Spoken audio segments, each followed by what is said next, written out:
السلام علیکم ورحمۃ اللہ وبرکاتہ۔ الحمدللہ رب العالمین والصلاة والسلام علی رسولہ الکریم وعلی آلہ وصحبہ اجمعین ومن تبعہ بإحسان الی یوم الدین، اما بعد۔ محترم بھائیوں اور بہنوں، آج ہم غصے کے حوالے سے کچھ بات کرنا چاہیں گے، کیونکہ انسانی طبیعت میں خوشی کے ساتھ ساتھ غمی بھی ہے۔ انسان کبھی مسرور ہوتا ہے تو کبھی مغموم بھی ہوتا ہے، کبھی انسان کے لیے دکھ بھی ہے تو کبھی راحت بھی ہے، کبھی وہ خوشی بھی محسوس کرتا ہے تو کبھی ناگواری کی کیفیت میں غصہ بھی اس کو آتا ہے۔ تو غصہ آنا کسی بھی وجہ سے یہ انسانی فطرت میں داخل ہے، اس لیے غصے کو ہم انسانی فطرت سے خالی نہیں کر سکتے۔ غصہ ایک نیچرل چیز ہے، مگر اصل مسئلہ یہ ہے کہ غصے کا ریئیکشن کیسے ہو، اس کا رد عمل کیسے ہو، اور اگر غصہ کبھی آ جائے بتقاضۂ بشریت تو ہمیں کیا کرنا چاہیے، اس کے آداب کیا ہیں۔ دیکھیے، ہمارا اسلام کتنا کامل اور مکمل ہے کہ نبی کریم صلی اللہ علیہ وسلم کا نمونہ ہر جگہ ہر چیز میں آپ کو ملے گا، خیر کی چیزوں میں۔ نبی کریم صلی اللہ علیہ وسلم کی سنت طیبہ، سیرت طیبہ کا صرف مسجد سے تعلق نہ ہو، غصے میں آپ کیا کرتے تھے اور آپ نے کیا ہدایات دیں، اگر کبھی غصہ آ جائے تو اس پر کیسے کنٹرول کیا جائے، اس کا اظہار کیسے کیا جائے۔ غصے کے اندر کبھی ایسے ہوتا ہے کہ آدمی ایک لمٹ سے آگے چلا جائے تو زبان اس کی آؤٹ آف کنٹرول ہو جاتی ہے، اس کا ایکشن آؤٹ آف کنٹرول ہو جاتا ہے، اس کی حرکات، اس کی سکنات اس کے کنٹرول سے باہر ہو جاتی ہیں، اور وہ غصے میں پھٹا جاتا ہے، کوئی بھی کام کر سکتا ہے، کوئی بھی بات اپنی زبان سے نکال سکتا ہے۔ تو کیا ہمیں شریعت اس بات کی اجازت دیتی ہے کہ غصے میں ہم کنٹرول سے باہر ہو جائیں، اپنی زبان سے ایسی غلط قسم کی چیزیں نکالنا شروع کر دیں، یا کوئی ایسی حرکت کریں جو ہمارے لیے درست نہیں ہے؟ نہیں، غصے کی صورت میں بھی شریعت ہماری ہدایت کرتی ہے، ہماری رہنمائی کر رہی ہے کہ کس طریقے سے غصے پر کنٹرول کیا جائے، کیسے اپنے آپ کو قابو میں رکھا جائے۔ دیکھیے، قرآن کریم میں سورہ آل عمران کے اندر مومنوں کو کچھ خاص ہدایات دی گئیں۔ وَسَارِعُوا إِلَىٰ مَغْفِرَةٍ مِّن رَّبِّكُمْ وَجَنَّةٍ عَرْضُهَا السَّمَاوَاتُ وَالْأَرْضُ، کہ تم اس جنت کو حاصل کرنے کے لیے کمپٹیشن کرو، محنت کرو، ریس کرو، بھاگ دوڑ کرو جنت کے لیے۔ اور پھر اس کے لیے کچھ ہدایات دی گئیں کہ جنت کس کو ملتی ہے۔ ان ہدایات میں سے مومن بندوں کی ایک صفت کا تذکرہ کیا گیا، والکاظمین الغیظ، کہ مومن بندے وہ ہیں جو اپنے غصے پر کنٹرول کرنے والے ہوتے ہیں۔ غصہ تو آتا ہے مگر پی جاتے ہیں، غصے کو کنٹرول کر لیتے ہیں، غصے کو۔ ان کا ریئیکشن لمٹ کے اندر ہوتا ہے، وہ کوئی کام نہیں کرتے۔ جب لمٹ کے اندر ہو، ضبط نفس کا مظاہرہ کریں، بردباری کا ثبوت دیں، تو پھر اس کے فائدے کیا ہوتے ہیں؟ ان کے ہوش و حواس کنٹرول میں رہتے ہیں، ان کی زبان قابو میں رہتی ہے، وہ اپنی زبان سے کوئی ایسی بات نہیں کرتے جس پر بعد میں نادم ہونا پڑے، اور وہ اپنے کوئی ایسی حرکت نہیں کرتے جس پر بعد میں افسوس کرنا پڑے۔ جیسے آپ نے دیکھا ہوگا، بہت سارے لوگ کہتے ہیں، کوئی بات کر دیتے ہیں، بعد میں کہتے ہیں کہ بھئی معذرت خواہ ہوں، اس وقت میں بہت غصے میں تھا جب میری زبان سے یہ الفاظ نکل گئے، اب نادم ہو رہے ہیں آپ۔ لیکن جیسے کہا گیا، عربی زبان میں ایک کہاوت ہے بہت مشہور، کلم اللسان انکا من کلم السنان، کہ آپ تیر اور بھالے سے کسی کو زخمی کرتے ہیں تو اس کا علاج مرہم پٹی سے ممکن ہے، مگر زبان سے کسی کو زخم لگا دیں تو اس کا علاج ممکن نہیں ہے۔ آپ بے شک یہ کہیں کہ میں الفاظ واپس لے رہا ہوں، لیکن وہ الفاظ کے ذریعے سے جو نقصان ہوا، جو ڈیمیج ہوا، اب وہ واپس لینے سے وہ بات بنے گی نہیں۔ وہ جو دل ٹوٹ گئے، اس کے اندر وہ کریک آ گیا، وہ نشان آ گیا، اس کے اندر وہ داغ ہے۔ اس لیے آدمی کو چاہیے کہ غصے میں بھی ہو تو اپنے آپ پر کنٹرول رکھے، تو کنٹرول رکھنے کے بعد آدمی، اس کا دماغ بھی کام کرے گا، ہوش و حواس بھی ٹھکانے رہیں گے، اور وہ اپنی زبان سے کچھ کہے گا تو بعد میں اس کو نادم نہیں ہونا پڑے گا۔ اس لیے آپ دیکھیں گے کہ یہ مومنانہ صفات میں اس کو ذکر کیا گیا۔ اور سورہ یوسف میں حضرت یعقوب علیہ السلام کے اس جملے کو بھی آپ ذہن میں رکھیے کہ جب ان کے بچے گئے، یوسف علیہ السلام کو کنویں میں ڈالا، ایک طویل واقعہ ہوا، اس کے بعد جب وہ واپس آئے تو انہوں نے جو جھوٹی اسٹوری بتائی تو اس کے بعد حضرت یعقوب علیہ السلام نے کیا کہا؟ انما اشکو بثی و حزنی الی اللہ، میں اپنی پریشانی، اپنا رنج اور اپنا غم یہ اللہ کے سامنے پیش کر رہا ہوں۔ وہی جانتا ہے حالات کو، وہ عالم الغیب ہے، وہی مدد کرنے والا ہے۔ اب دیکھیے یہ ہے نبی کا اسوہ، کتنے نازک موقع پر، جبکہ حضرت یوسف علیہ السلام کے ساتھ ان کے بھائیوں نے جو سلوک کیا تھا، ہونا تو یہ چاہیے کہ حضرت یعقوب غصے کا ریئیکشن کرتے جیسے ہمارا انداز ہوتا ہے، لیکن وہ اللہ کے نبی ہیں، اور اللہ کے نبی کوئی ایسا رد عمل کا اظہار نہیں کرتے جو ان کی شخصیت کو نیچے گرانے والا ہو۔ سخت نازک حالات میں بھی، حساس معاملات میں بھی وہ مکمل کنٹرول میں رہتے ہیں۔ حضرت یعقوب علیہ السلام نے کہا میں یہ ساری چیزوں کا اللہ تعالیٰ کے سامنے پیش کر رہا ہوں، وہی حل نکالنے والا ہے، وہی رحم کرنے والا ہے۔ اسی کی ہمیں تعلیم دی گئی۔ آپ دیکھیے سورہ نحل آیت 126، اس میں اسی بات کا ذکر کیا گیا کہ اگر کبھی ایسا معاملہ پیش آئے، آپس میں مدبھیڑ ہو یا آپس میں بدلہ لینے کی بات ہو، تو کیا کرنا چاہیے؟ وَإِنْ عَاقَبْتُمْ فَعَاقِبُوا بِمِثْلِ مَا عُوقِبْتُمْ بِهِ، اگر تم بدلہ ہی لینا چاہتے ہو، اتنا ہی لو جتنا تمہیں نقصان پہنچایا گیا۔ یہ نہیں ہے کہ ایک آدمی ایک تھپڑ مارا اور آپ بدلہ لینے کی اس میں اس کی جان نکال دیں۔ ایک آدمی نے ایک کوئی کام کیا اور آپ 10 کام کر دیں اس کے خلاف میں، نہیں۔ بدلے کی اجازت دی گئی، لیکن انتقام اور بدلہ وہ بھی سوچ سمجھ کر کرنے کا حکم دیا گیا، اتنا ہی جتنا کہ آپ کو نقصان پہنچایا گیا۔ اس سے زیادہ کرنے کے آپ مستحق نہیں، حقدار نہیں ہیں، اس سے زیادہ آپ آگے نہ بڑھیں۔ لیکن پھر بھی قرآن کیا کہتا ہے، اس پر بھی غور کر لیجئے۔ یہ تو ایک اجازت دی گئی، مگر عزیمت کی بات کیا ہے؟ بدلہ لینا یہ رخصت ہے، اور عزیمت کی بات کیا ہے؟ وہ ہے وَلَئِن صَبَرْتُمْ لَهُوَ خَيْرٌ لِلصَّابِرِينَ، اگر تم صبر کرو گے تو یہ صبر تمہارے لیے بہتر ہوگا، اس کا بدلہ تمہیں اچھا ملے گا، زیادہ ملے گا، اللہ تعالیٰ کی طرف سے بلا حد و حساب اجر دیا جائے گا۔ یعنی صبر کرنے کو ترجیح نمبر 1 دیا گیا۔ یہ اصل عزیمت ہے۔ اگر کوئی ایسا کام کرے جس سے تم بدلہ لینا چاہو تو لے سکتے ہو، مگر بدلہ لینے کے بجائے معاف کر دو تو وہ زیادہ پسندیدہ چیز ہے۔ نبی کریم صلی اللہ علیہ وسلم نے زندگی میں کتنے ایسے مواقع آئے، چاہے جنگ بدر کا معاملہ تھا، جنگ احد کا مسئلہ تھا، پھر فتح مکہ کا موقع آیا، تو وہاں پر آپ نے دیکھا کہ نبی کریم صلی اللہ علیہ وسلم عفو درگزر کا مظاہرہ کر بڑے بڑے مشرکین کو معاف کر رہے ہیں، ان کو آزاد کر رہے ہیں، ان کو چھوڑ دیا جا رہا ہے۔ یہ آپ کے عفو درگزر کا ایک انداز تھا۔ نبی کریم صلی اللہ علیہ وسلم کی یہی تو وہ صفات تھیں جن کو دیکھ کر مشرکین کھینچے کھینچے چلے آتے تھے آپ کی طرف، کہ آپ پاؤں میں زنجیریں نہیں ڈالتے تھے اور کسی کو ہاتھوں میں کوئی ایسی ہتھکڑیاں نہیں پہناتے تھے، مگر دل کو آپ اخلاق کی زنجیروں سے گرفتار کر لیا کرتے تھے۔ ان کے دل جب گرفتار ہو جاتے، وہ کہاں جاتے آپ کو چھوڑ کر؟ نبی کریم صلی اللہ علیہ وسلم کے سخت نازک موقعوں پر بھی کس طرح سے صبر کرتے تھے۔ صرف ایک ایسا مرحلہ ہوتا جس میں آپ صبر نہیں کرتے، یعنی اس کی کاروائی اس کے خلاف کرتے، وہ ہے حدود اللہ کی بے حرمتی اگر ہو۔ اگر کوئی آدمی اللہ تعالیٰ کے حدود کی بے حرمتی کرے تو نبی صلی اللہ علیہ وسلم اس کو برداشت نہیں کرتے تھے۔ جیسے آپ دیکھیں کہ آپ ایک موقع پر جا رہے ہیں، ایک بدو وہ آیا اور اس زور کے ساتھ آپ کی جو چادر ہے اس کو کھینچا کہ اس کی وجہ سے آپ کے گردن پر نشان پڑ گئے، اور پھر جب آپ اس کی طرف دیکھے تو اس نے کیا کہا؟ اس نے کہا کہ آپ کے پاس جو اللہ کا مال ہے اس میں سے مجھے بھی اچھا حصہ دیجئے۔ یعنی بھیک مانگ رہا ہے، مگر انداز دیکھیے اس کا حاکمانہ، کیسے آپ کو کھینچ کر تکلیف پہنچا کر اپنی بھیک پیش کر رہا ہے کہ مجھے یہ دیجئے اور زیادہ حصہ مجھے دیجئے۔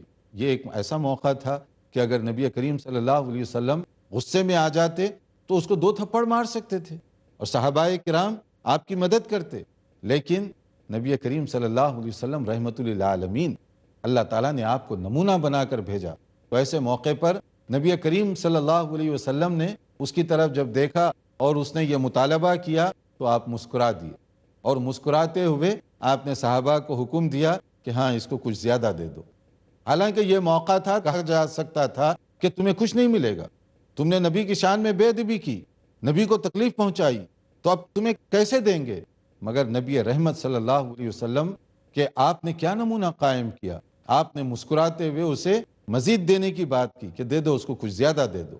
یہ انداز ہوا کرتا تھا رسول اکرم صلی اللہ علیہ وسلم کا، اور یہی انداز آپ دیکھیں گے کہ صحابہ کرام رضوان اللہ علیہ مجمعین کے اندر مختلف موقعوں پر دیکھنے میں آتا رہا. کیونکہ یہ حکم ہے، یہ اصول ہے کہ جیسے ترمذی کی ایک حدیث ہے جس میں رسول اکرم صلی اللہ علیہ وسلم نے ارشاد فرمایا من کظم غیظا وهو قادر علی ان ینفذہ، کہ کوئی غصے کو پی جائے حالانکہ وہ اس بات پر قادر ہے کہ اس کا ریئیکشن دکھا سکتا ہے، بدلہ لے سکتا ہے، یعنی غصے کے موقع پر غصے کو پی جانا، قوت رکھنے کے باوجود اس کو معاف کر دینا، تو کیا ہوگا اس کا فائدہ؟ دعاہ اللہ علی رؤوس الخلائق حتی یخیرہ من الحور ما یشاء، یعنی اللہ تعالیٰ قیامت کے دن تمام لوگوں کے سامنے اس کو بلائیں گے اور اسے جنت کی بہترین نعمتوں سے سرفراز کیا جائے گا. یعنی یہ اعزاز اور آنر ہے اس آدمی کے لیے جو غصے کو پی جائے، ریئیکشن دکھا سکتا تھا، رد عمل کا اظہار کیا جا سکتا تھا، مگر اس نے حوصلے سے کام لیا، اس نے ہمت کا مظاہرہ کیا، صبر کا مظاہرہ کیا. تو جو آدمی صبر کا مظاہرہ کرے اس کے لیے جنت اور اس کی نعمتیں انتظار کر رہی ہیں. ایسی جنت کو حاصل کرنے کے لیے کیوں نہ ہم تھوڑا سا اپنے نفس پر کنٹرول کر لیں تاکہ اپنی زبان بھی قابو میں رہے، اپنا عمل بھی قابو میں رہے. ناظرین دیکھتے رہیے پروگرام. ایک مختصر وقفے کے بعد انشاءاللہ دوبارہ حاضر ہوں گے.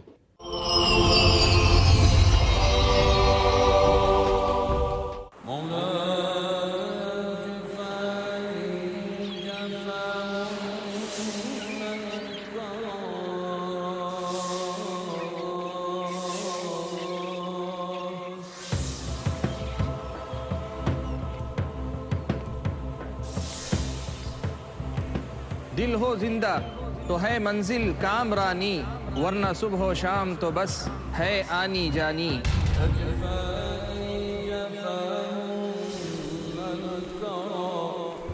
دل بیدار ہے مطلوب ربانی، یہی پیغام نبی کا، یہی تعلیم قرآنی.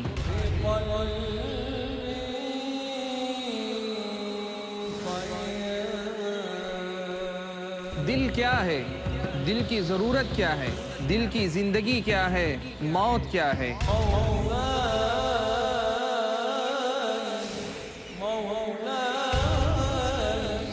یہ سب جاننے کے لیے دیکھیے میرے ساتھ ایک نیا سلسلہ دل کی دنیا، صرف پیس ٹی وی اردو پر.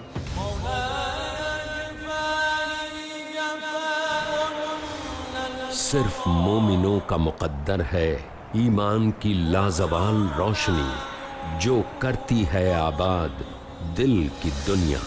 ہر منگل رات 11:30 بجے اور دوبارہ صبح 6 بجے انڈیا میں پیس ٹی وی اردو پر.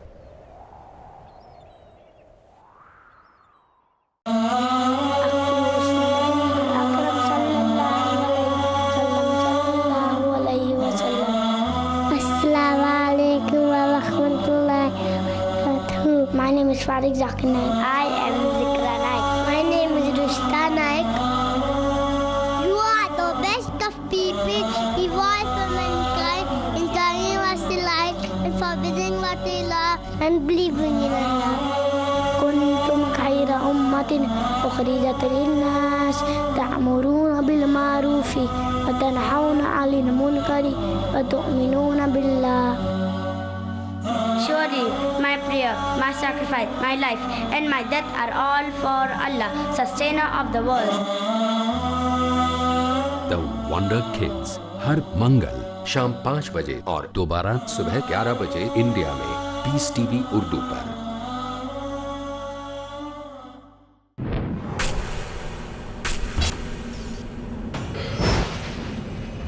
Courage it takes to stand up for what you believe in. Courage it takes to be true and righteous. Courage it takes to dare and answer your questions, be they social, political, economic, educational, or religious.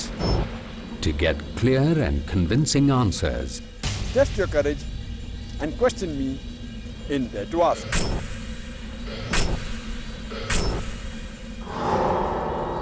Dare to Ask,